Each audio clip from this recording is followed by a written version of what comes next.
Здравейте, приятели! Аз се казвам Венелин Калинов от оръжейен магазин град Козлодуй. Днес имам удоволствие да ви представя още едно оръжие от нашия магазин.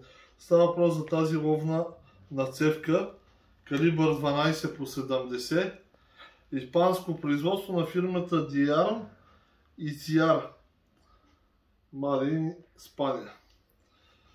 Оръжието е в прекрасен вид, както сами ще се убедите и вие.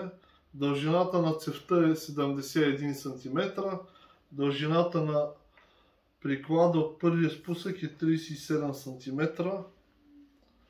Оръжието е с вентилирани цеви, както и вентилирана мерна линия. Оръжието е с екстрактор. Цевите отвътре са в перфектно състояние, както и оръжието като цяло. Сега ще се запознаете с него. Заключването е перфектно, плътно, абсолютно едно практично оръжие. Доста красива дървения, красиво дърво. На катката може да се види колко е запазена.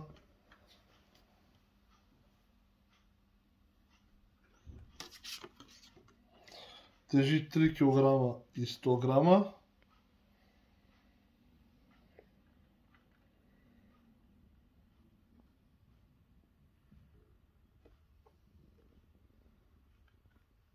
Оръжието е с фиксирани шокове. Сега ще го разглобим, за да може да го видите и отвътре.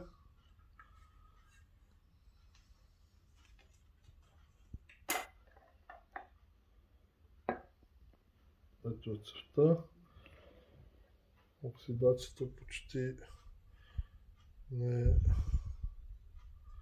захабена.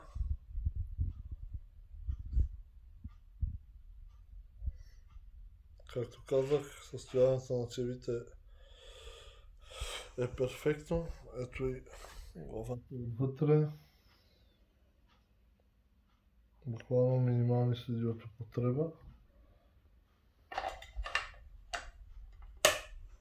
Заключването е плътно, както казах още веднъж. Едно красиво и практично оръжие.